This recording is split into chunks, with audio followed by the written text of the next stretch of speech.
Wakil Ketua Balik DPR dari fraksi P3 Ahmad Baidowi mengungkap alasan tak quorumnya sidang paripurna DPR yang berakibat tidak bisa disahkannya RUU Pilkada. Awi bilang banyak anggota DPR yang diminta konstituen agar tak menghadiri sidang paripurna. Orang tidak quorum itu karena misalkan ditelepon istrinya suruh jangan berangkat, ditelepon masyarakatnya suruh jangan berangkat, itu kan aspirasi juga. Aspirasi bukan? Ada laporan seperti itu ya, Mas? Iya, saya oleh konstituen dilarang untuk hadir ke paripurna. Ada yang begitu. Oh, ada laporan ya? Dari fraksi mana, Mas? Enggak saya sebutkan kan. Bahkan ada juga yang ikut pasang-pasang apa itu? Peringatan darurat bukan, Iya, Mas? anggota DPR kan ada yang pasang-pasang begitu. Itu kan aspirasi dari publik. Berarti memang beragam ya sikapnya terkait RUU Pilkada ini di mana? di DPR sendiri. Iya, enggak beragam. Udah enggak disahkan gimana coba? Kan sekarang. Menurut pengamat politik Ahmad Hoirul Umam, tidak tercapainya quorum sidang paripurna padahal fraksi-fraksi Kim Plus menguasai mayoritas DPR menandakan ada friksi internal di Kim Plus atau setidaknya batu ujian bagi soliditas Kim Plus. Apakah kemudian tidak tercapainya quorum kemarin itu betul-betul karena memang hal teknis misalnya, ataukah memang ini menjadi semacam ujian iman politik bagi koalisi Indonesia Maju Plus yang kemudian seharusnya kalau misalnya mereka all out memberikan dukungan terhadap agenda yang sebelumnya sudah ditetapkan untuk merevisi Undang-Undang Pilkada, maka secara teknis di paripurna harusnya mereka bisa melakukan itu. Tetapi tidak tercapainya quorum itu juga menjadi sebuah pertanyaan. Betul. Apakah terjadi intra-elit konflik? Apakah terjadi semacam perdebatan di level elit di antara partai-partai koalisi Kim sehingga kemudian tidak memberikan dukungan itu? Sidang paripurna yang rencananya akan mengesahkan hasil revisi Undang-Undang Pilkada Kamis kemarin gagal terlaksana karena tidak mencapai quorum. Dari syarat sedikitnya separuh jumlah anggota DPR atau minimal 288 orang, anggota DPR yang hadir hanya 89 anggota. Dari 9 fraksi, hanya fraksi PDIP yang tegas menolak RUU Pilkada disahkan. Tim Liputan Kompas TV. Di tengah protes mahasiswa dan banyak kalangan, DPR akhirnya membatalkan pengesahan RUU Pilkada di DPR dengan alasan sidang paripurna tidak mencapai quorum. Timbul tanya, mengapa sidang paripurna tidak mencapai quorum? Padahal Koalisi Indonesia Maju atau Kim Plus di atas kertas menguasai mayoritas kursi di parlemen. Apakah Kim Plus terbelah atas putusan MK? Lalu bagaimana pula peta dukungan Pilkada usai revisi Undang-Undang Pilkada dibatalkan? Kami berdiskusi hari ini bersama politisi Partai Golkar Nurdin Halid dan pengamat politik Yunarto Wijaya. Pak Nurdin, Mas Toto, selamat sore. Selamat sore, Assalamualaikum. Waalaikumsalam warahmatullahi wabarakatuh. Terima kasih sebelumnya sudah bergabung.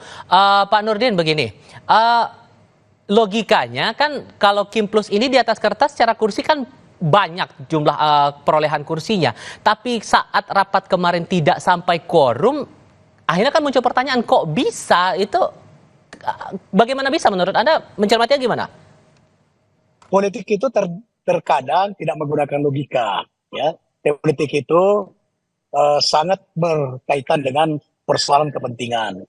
Kemarin itu sebetulnya tidak ada instruksi dari partai, dari ketua umum untuk tidak hadir dan sebagainya. Tetapi memang Partai Golkar tidak fokus, Partai Golkar sedang fokus dalam situasi kita masih Munas. Nah pas penutupan Munas itu tentu masih ada lobby-lobby politik untuk peristiwa pengukuran dan sebagainya. Dan kemudian kebanyakan juga anggota DPR itu sedang melakukan kunjungan kerja.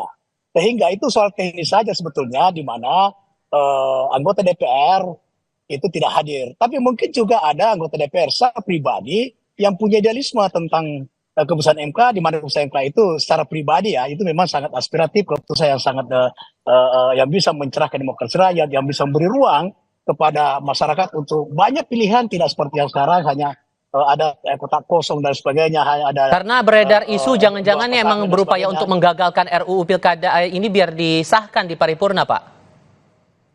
Kalau Partai Golkar tidak ada upaya seperti itu hanya mengalir saja, tapi Partai Golkar sangat menghargai keputusan daripada Mahkamah Konstitusi. Itulah kemudian ketika tidak quorum, maka Partai Golkar telah mengambil sikap bahwa sekalipun pada saat itu pimpinan sidang mengatakan pengesahan ini ditunda, tapi Partai Golkar telah mengambil sikap dengan apalagi melihat aspirasi masyarakat yang begitu kencang melakukan penolakan, maka Partai Golkar telah menyatakan sikap bahwa ini tidak akan dilanjutkan. Ini tidak, revisi undang-undang ini tidak akan dilanjutkan oleh Partai Golkar, tidak ikut lagi membahas apalagi melanjutkan revisi undang-undang tersebut.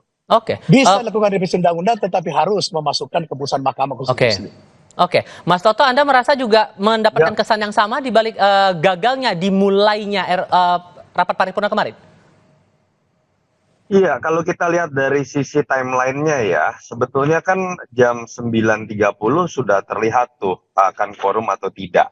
Dan jam 9.30 kalau kita lihat dari jumlah massa yang datang sebenarnya belum besar. Jumlah massa datang besar itu di atas jam 2 siang dari penglihatan saya. Artinya sih saya tidak melihat bahwa ini misalnya karena membaca atau bereaksi terhadap jumlah massa yang besar dan takut terhadap munculnya kegaduhan. Saya lebih melihat ini mungkin sehari sebelumnya atau malamnya atau paginya ada sebuah kesadaran bahwa ini bisa berbahaya, akan lebih banyak menimbulkan mudarat dan akan beresiko secara politik. Makanya kemudian kalau kita lihat Gerindra sebagai partai penguasa pun kebetulan juga pentolan partainya yang sering dianggap paling punya pengaruh mengumpulkan kekuatan politik Kim, dalam hal ini adalah Sufmi Dasko, itu partai Gerindra hanya 10 orang kalau saya tidak salah yang datang ya. Jadi sedikit sekali. Jadi kalau kita baca seperti ini bukan tidak mungkin bahwa ada arahan juga dari Pak Prabowo kalau kita lihat sebagai simbol dari Kim Plus lah katakanlah. Nah ini kan memang menjadi menarik ya, karena kalau diasumsikan selama ini bahwa keputusan MK itu merugikan dua pihak. Yang pertama kekuatan Kim Plus dalam konteks diubahnya angka threshold 20% yang kita lihat dalam beberapa konstelasi dengan asumsi Kim Plus bisa solid, itu pasti akan menguasai pencalonan. Bahkan kalau mereka mau iseng tanda kutip ya, mereka bisa membuat kota kosong atau melawan calon boneka. Itu kan spekulasi kita apa yang terjadi pada DKI Jakarta misalnya ya. Yang kedua, pihak yang dianggap dirugikan dengan adanya putusan MK adalah Kaesang. Orang sering menganggapnya seperti itu.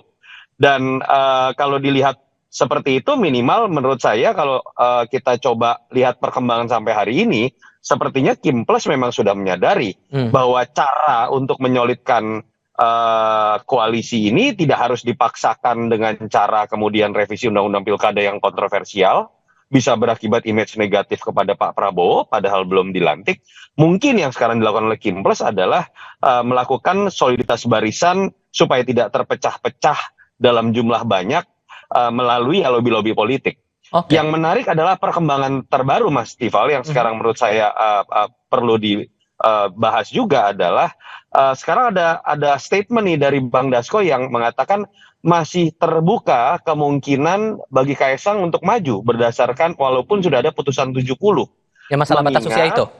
Ya, mengingat ada dua putusan yang mereka nanti akan ada konsinyering nih untuk memutuskan apakah PKPU nanti akan mengikuti keputusan MA atau keputusan MK didasarkan pada kewenangan masing-masing kelembagaan. Itu menurut saya juga menarik untuk dikawal dan dilihat. Karena kalau menurut saya ya, Kim Plus sebenarnya nggak punya kepentingan. Apa untungnya buat Golkar, lalu kemudian Gerindra, PAN, Nasdem misalnya masuk, memaksakan Kaesang maju, buat partainya sebenarnya nggak menguntungkan. Lebih banyak mudaratnya, malah akan dikait-kaitkan dengan politik dinasti. Celah-celahnya bagaimana kalau kita bicara untuk konteks Pilkada Jakarta begitu? Kalau kemudian dinyatakan bahwa Kim Plus ini akan solid mendukung RK Suswono, tapi ada celah tidak untuk nantinya pada akhirnya bubar di tengah jalan?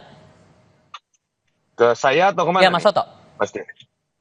Kalau bubar di tengah jalan tidak terkait ya dengan putusan 70 terkait Kaesang. Tapi itu memang lebih terkait dengan putusan 60 terkait dengan threshold. Sekarang kan kita tahu dengan tidak adanya batasan 20%, orang kemudian bisa berpikir dari sekedar wakil, karena terpaksa jadi wakil karena nggak bisa mengumpulkan koalisi, saya maju dengan partai saya sendiri juga bisa. Itu kesaksian dari Pak Nurdin pun terkait anaknya ada tuh, bahwa anaknya kemudian sekarang bisa maju di Parepare misalnya. Tetapi kalau khusus mengenai Jakarta, saya lihat agak berbeda. Ada sepertinya kesepakatan politik yang memang terjadi di luar aturan threshold yang ada. Dengan sudah dideklarasikannya juga 12 partai, saya tidak tahu apakah ada sebuah kompensasi politik bernama menteri, apakah ada hitung-hitungan yang tidak ikut dalam barisan koalisi Kim Plus akan dikurangi jatah menterinya, itu spekulasi ya. Tapi saya menduga tetap Ridwan Kamil akan diusung oleh 12 parpol tersebut. Apalagi mengingat apabila Anies maju atau Ahok maju, itu elektabilitasnya jauh lebih tinggi dibandingkan Ridwan Kamil. apabila mereka terpecah dari di antara 12 parpol, peluang Ridwan Kamil untuk kalah malah jadi semakin besar. Oke, nah dengan peluang-peluang itu tadi membaca bahwa putusan MK lah jadi dasar, Pak Nurdin. Apakah nanti dari Kim atau Golkar punya skema kerjasama politik yang berbeda nantinya? Pak Nurdin? Pak Nurdin? Kita coba perbaiki komunikasi dengan Nurdin Halid mewakili Partai Golkar untuk kita lanjutkan diskusi soal ini. Mas Toto, juga yang jadi menarik begini, secara elektoral oke lah banyak potensi-potensi dibalik dengan aturan yang dikembalikan kepada putusan MK. Tapi apakah dengan batalnya revisi ini sebatas untuk membacanya dari segi pilkada ini saja, atau melihatnya jangka panjang? Karena ada melihat bahwa jangan-jangan nih di internalnya Kim lagi ada friksi juga di dalam, dan ini jangkanya bisa panjang hingga periode pemerintahan baru ke depan.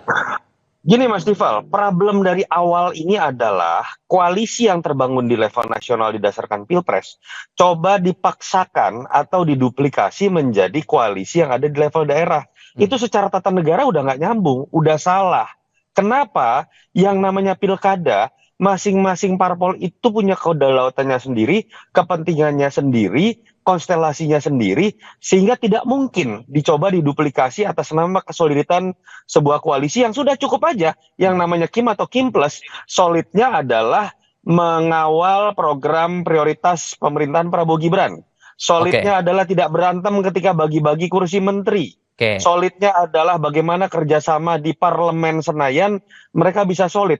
Tapi jangan kemudian dipaksakan masuk di level lokal, yang itu kan akan merugikan banyak partai kalau logikanya adalah mereka harus selalu solid.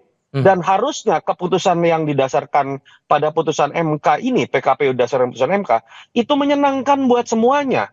Termasuk buat Golkar. Saya yakin Pak Nurdin bisa bercerita bahwa banyak daerah-daerah yang tadinya tidak bisa maju atau sekedar jadi wakil, sekarang dimungkinkan untuk maju.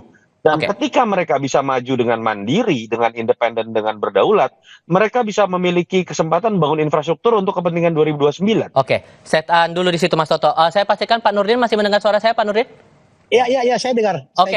Melanjutkan pertanyaan saya sebelumnya. Jadi apakah dengan pola pilkada nanti mengikuti putusan MK, apakah akan terbuka Golkar mengubah kerjasama politik dengan partai lain begitu?